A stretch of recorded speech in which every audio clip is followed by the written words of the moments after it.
রবিউল ভাই যে কথাগুলো বললো সত্যি কিনা যাই বড় ভাইকে জিজ্ঞাসা করি।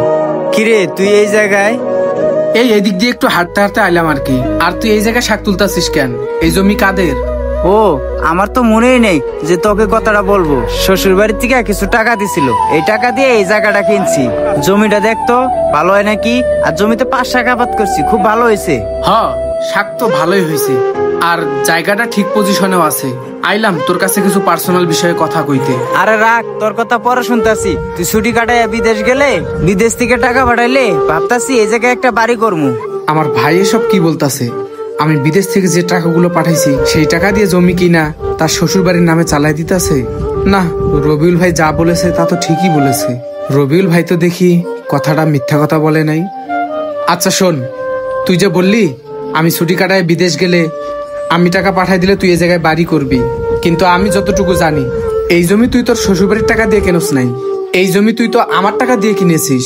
আর তুই কি বলতাছিস এই জমি তুই তোর শ্বশুর বাড়ির টাকা দিয়ে কিনেছিস? তুই নিজের আপন মায়ের পেটের ভাই হয়ে তুই এত বড় মিথ্যা কথাটা আমারে বলতে পারলি? এই তোর এসব ফাও কথা কে বলেছে রে? কেন তুই রবিউলরে কিছু বলিসনি? আমি তোর বিষয়ে সবকিছু জানি। তোর বন্ধু রবিউল সে আমাকে সবকিছু বলেছে। তাহলে শোন। ছোট ভাই, তোমার এই জায়গায় ডাইকা নিয়ে আসলাম একটা কথা বলার জন্য। জি ভাই বলেন। তোমার যে এখন কিভাবে আমি কথাগুলা বলি তুমি আবার খারাপ ভাবো নাকি? যেহেতু তুমি দীর্ঘদিন দেশের বাইরে ছিলা। ভাই দেশের বাইরে ছিলাম তাতে কি হয়েছে? সমস্যা নাই ভাই বলেন। তোমার ভাই আমার বন্ধু। তুমি যে বিদেশের মাটিতে রক্ত ঘামানো টাকাগুলা যে পাঠাইছো সেই টাকা দিয়ে ও নিজের নামে জায়গা কিনে নিছে। তাই মনে হইলো এই বিষয়টা তোমারে আমি জানাইলাম, তুমি আবার আমারে ভুল বুঝো না। কি বললো রবিউল ভাই? এটা আমার বিদেশ থেকে পাঠানো টাকা দিয়ে আমার বড় ভাই তার নিজের নামে জায়গা কিনে নিয়েছে? ভাই আপনার মনে হয় কোথাও ভুল হচ্ছে। আমার আপন মায়ের পেটের ভাই, সে আমার সাথে এমনটা করবে? কি আমার কথা তোমার বিশ্বাস হইতাছে না? কয়দিন আগেও তো তোমার ভাই একটা জায়গা কিনলো, ওই জায়গায় রেজিস্ট্রি করার সময় আমি ছিলাম। বিশ্বাস না হলে কায়েম চাচারে জিজ্ঞাসা করো। আচ্ছা ঠিক আছে। আচ্ছা যাও। ভাতিজা, বাবা বিদেশ থেকে দেশে কবে আসলা?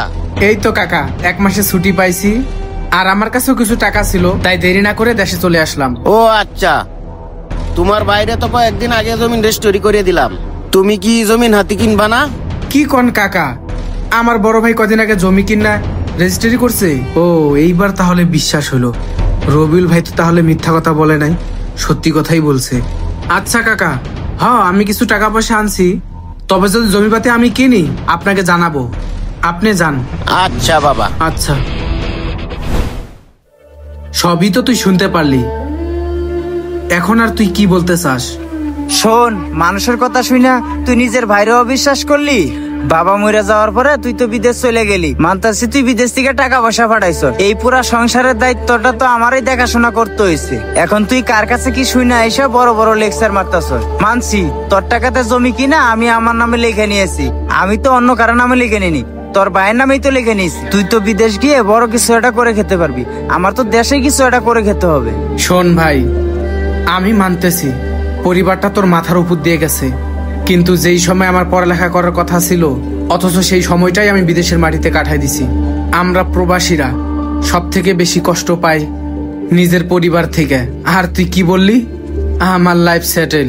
ভাই তাই বলে তুই আমার পাঠানো টাকা দিয়ে জায়গা কিনা নিজের নামে লেখা নিবি?